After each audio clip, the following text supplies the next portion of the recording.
everyone, and welcome to Waste World Podcast. I'm Stephanie Valentic, and I'm here with Gage Edwards. And Hello. we're going to give you a little bit of update on what we've been doing the last few weeks. We've been a few places, a few conferences, so we want to give you a little pulse on what's going on, what people are talking about. Sounds good. Steph, how are you? Good, good. It's been crazy few weeks here. I know we've both been all around the country, so Yeah. it'd be good for us to have a conversation here. So it's a good time to catch up on what's going on in the industry. It is. There's never a slow period for us. And in 2025 has only shown us that things are going to change constantly. No matter what our talks are like 2 weeks ago, there can be a new signed order or something. And now we're like, all right, now we got to reassess how we're doing things. Let's have more conversations. So it's Yeah, good to get out and get a pulse or, kind of get a gauge to say on how things are going in the industry with everyone being affected in different ways. oh no, absolutely. And it's really spanning. It's not just the waste and recycling industry. We've been to a few conferences that are kind of outside of that, but waste touches everything. And Mm-hmm. so you were at the WWET show back when was that? I even forget now because we've been all over the place. End of That February. was the middle of February in a brisk Indianapolis. It was very nice to snow the whole time I was there. That made getting around pretty fun. But yeah, WET was cool. WET was a big show. That was my first WET show. I didn't know what to expect going in. But I got to a lot of different education panels. The keynote was a harrowing tale of perseverance, which I can go over as well. And the show floor was massive. I didn't imagine there would be so many different porta potty options in the world, but there are, and I'm glad to see it. A lot of innovations in wastewater that I wasn't aware of previously, but getting to talk to a bunch of people from the industry, I was like, wow, you guys have this like locked down. It's the science behind it all was something I was unexpected.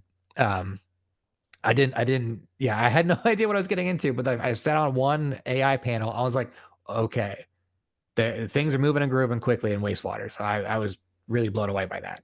No, absolutely. And for anybody who's listening or watching who's not familiar, WWET is the Waste and Wastewater Technology Show that happens every year in Indianapolis. Mm-hmm. Brings together all of the professionals, the experts to talk about what's going on with our water systems, disposal of wastewater, just everything under that umbrella, porta potties. So anything that involves, wastewater and wastewater technology. So it's a very interesting show that we are fortunate to go to and report on every single year.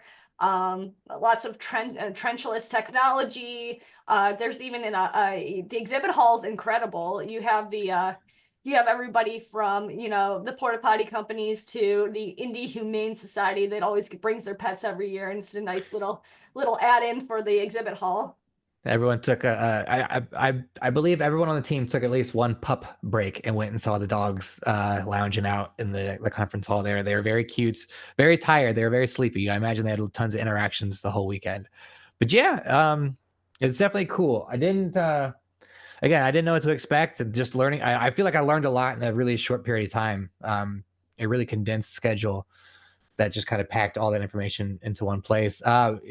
Al Borland from Home Improvement was there, and I got to talk to him for a quick second. He was a cool guy, but it was a really good show. I implore anyone in that space to go to that show. It feels like they already do anyway. So I wouldn't say, even if you have an issue with your at home plumber, maybe go to the WWET show. He might be there. Just be like, hey, what's going on? It just feels like it's really attended by everybody, and it's getting bigger every year. I think they're about to spill out like into the show hall. It's massive. It is a massive show. You need every day there to kind of see it all. Yeah, and the thing about that, and with any show we go to, is that the thing that I'm noticing is that there's a buzz in every single industry about wanting that innovation, wanting to adapt to regulations, what's going on, Mm-hmm. from a new administration to what people are asking for, consumers are asking for in sustainability. So I mean, no matter what industry we touch, there's always that people are talking and people are wanting to collaborate at these shows, and that's what's so incredible about going to them. Um, just after the WWETT show was the Natural Products Expo West, which is in Anaheim. That's when you went to.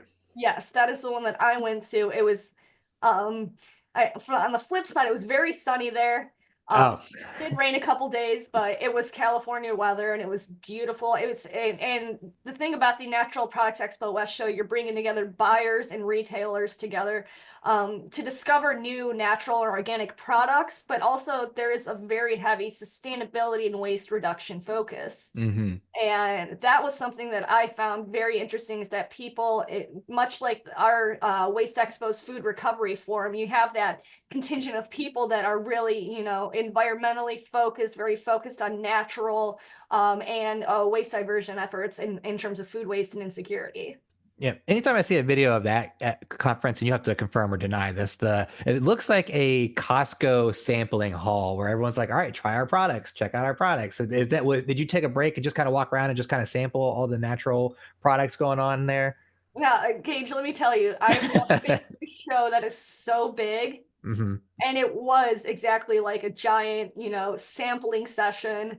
I was only, because there was so much to do there from, the concerts to the conference sessions that I was only able to get to the part of the, certain parts of the hall because I just wanted to check it out to begin with. But just to walk through it, you definitely need full, the entire expo hall time. You need the in 3 days to do it. Yeah, So it's just I can only imagine. so I've been out. I believe I've been out to the expo hall, and I know it is pretty massive. So it's the scope of these shows. I don't feel like I've ever seen like much justice given to like the scope of the shows we go to sometimes, because where it's like, wow, this is massive. I'm supposed to have an appointment in 20 minutes all the way over there. There's no way I can make it there. So yeah. there needs to be like a special like press walkway for that kind of thing. Yeah, and then like the planning that goes into them too. You're like, okay, so here are the booths I need to hit. Yeah. How am I going to do this within that 20 minutes? So, How can I map this out to be the most efficient run that I have? mhm. Yeah. Well, that's cool. Anything interesting that caught your eye from there that you're like, okay, this is something I can come home with? The sustainable packaging efforts that are going on. You had Hmm. SB54 that was, that's been talked about. There's a lot of things that are going on. Um, it was supposed to be, implemented by now, and there's, it's going through a rough patch. There's a lot of people talking. People are getting, sued. There's a lot of lawsuits that are going on with regards to everything that's happening in the sustainable packaging stage in EPR. From environmental activists to those who, if to the, the other side where it's like, how much do we need to do to get to where both sides here would be happy with the way our packaging systems work. Is it viable from an EPR standpoint to even charge manufacturers, because that cost passed down to consumers? What is the right solution? Um, Yeah. and the thing that really I took away from it is that um, I was in a session on sustainable packaging, and an organic farmer stood up and was asking questions. And he said, I don't know if SB4 is implemented. Um, how am I going to be able to continue to operate because my costs are going up $2 per pound for my produce? Hmm. Because of this, he's an organic farmer, and and you sit there and you don't think, and you think like, what is the solution? There's so many stakeholders that are here that are trying to create more circular systems. Everybody wants in the end game to, one, make money, and two, make it environmentally friendly. We don't really need that many plastics. So what is the solution, and where can everybody find that middle ground? So Yeah. Let me circle back to EPR real quick, because I've been to a few events where EPR has been a pretty targeted subject. Did you get a kind of feeling, since these guys, most of these companies there are, the brands and their producers? Do you have like a feeling on how they feel about EPR? I've been to some places where people are just trying to be very educational about EPR, trying to make everyone sure like, hey, this is happening. We have to get on board. But the audience to that session was very kind of concerned about their role in EPR or what it's going to do to their business. exactly that I'm definitely seeing that people are, while they support the measures that are happening, they want to see that infrastructure built to create better recycling, to create, go from a take make waste society to something that is circular. Hmm. But at the same time, they're saying, what is too much regulation? What is something that's, culpable to people that across industries, which it really is, a localized solution on how we handle some of these things. So, but when you get industry players and you get these stakeholders, and it's like everything changes because everybody does something, their processes are a certain way. There's certain regulations on what type of packaging you can use for your Mhm. products, especially food products, food and beverage. So, Yeah, what I went out with Sustainable Brands last year. They did an exercise where they gave everyone a little, like a toy. It was like a bag of like a Scrabble bag, and they were like, "All right, break down everything that comes with this package." And everyone had to go through and find, like, all right, here's the bag the letters come in, here's the instruction manual, here's the little plastic that goes on the instruction manual, like all those different pieces. And I was like, okay, all of this now has to be accounted for. Like, this has to be worked into the EPR system. So be prepared. absolutely, absolutely. Everything, because everything needs to be accounted for, and there are so many stakeholders, there's a lot of people talking, and it'll be really interesting to see what comes out of SB 54 in California, but Mhm. also what other states are implementing, like Oregon.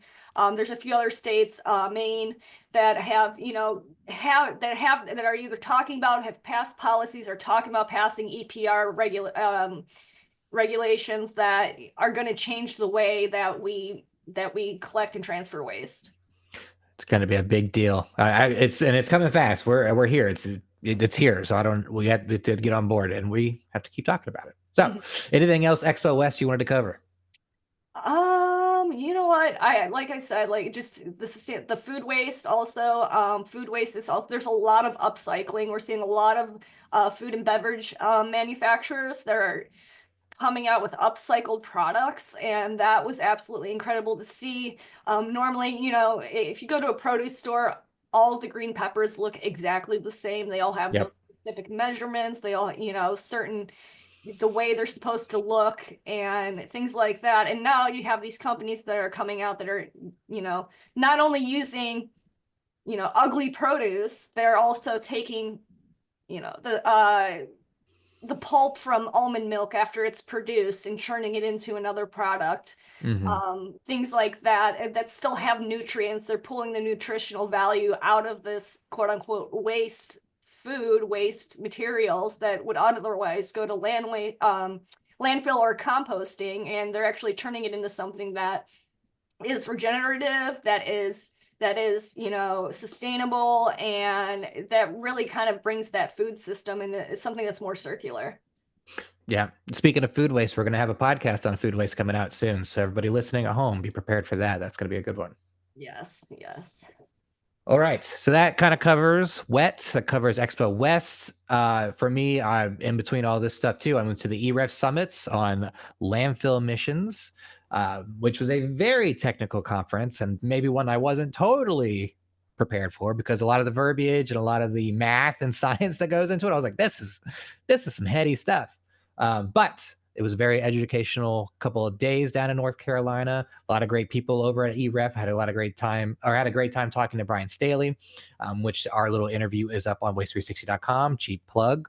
So make sure you go check that out. But yeah, 2 days of landfill emissions, what's going on in the industry, or that side of things, how they're dealing with policy changes, and what's going on with the EPA, new technical advancements when it comes to modeling and drones and kind of just measuring plumes that come out of these landfills.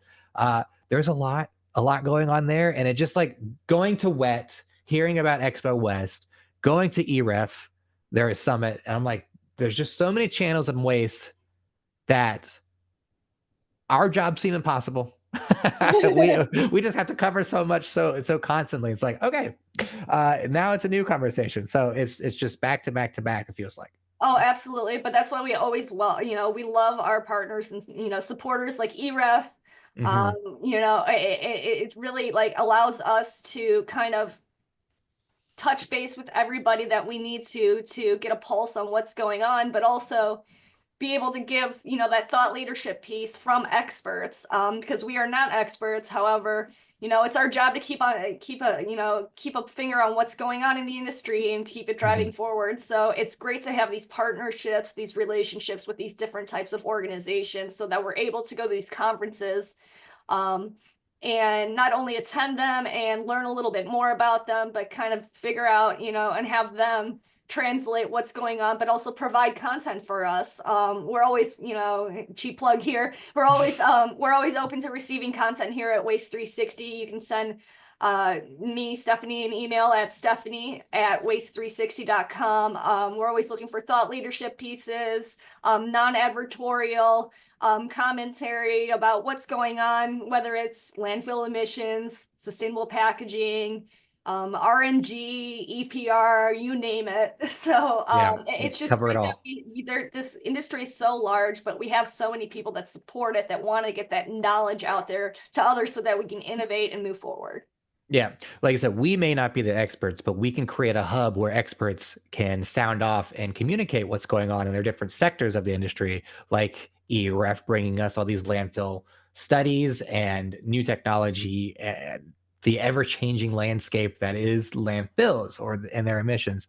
That was just this coverage for this EREF Summit. But yeah, that being able to bring industry voices together for waste360.com to get that message across is pretty important. So while our job may be impossible, it is very important. So everyone should remember that. Absolutely. Please feel free to reach out to us. We're always welcome to hear your opinions, your comments, your thoughts. Maybe we're missing something that we should be covering, because we just went through this, you know, spiel about how we have to cover so much. So yeah, speaking of that, I mean, while this podcast is coming out, I'm at plastics recycling right now, learning about new policy trends in plastics and what policy is doing to that, and how the tariffs are affecting our imports for plastic or, you know, recycled materials. It's going to be a fun weekend, or a fun week for me. yeah. And, you know, and to top it all off, Waste Expo here is in, you know, at this point, we can just say, you know, a month 6 away weeks. here. Yeah, it's so close. Oh no. So I mean, we want to keep this, you know, like, you know, we just love to, you know, we love telling everybody here what's going on in the industry. So please feel free to reach out to us, because we just love to hear from you. We love to read what you have to say, and we love sharing it with everybody else so we can, you know, improve the industry as a whole. I mean, that's what's really it's all about, is generating those ideas, that innovation, to use that technology, or to make that change. Right. And if you're not a good writer, that's fine. We got a podcast. Well, that being said, you know, we should kind of wrap up here. We have to get to traveling here again. So, but Yes. it's a great chat. I'm glad we were able to catch up here and let everybody know what's going on in Waste 360 world. So we want to thank everybody for listening today, for watching. Find all, you know, everything you need to know about waste, recycling, the industry can be found at waste360.com. Feel free to reach out for us if you want to contribute in some way. You can hear our podcast on Spotify, Apple Music, any of your favorite podcasting platforms. And remember, it's our world. Let's not waste it.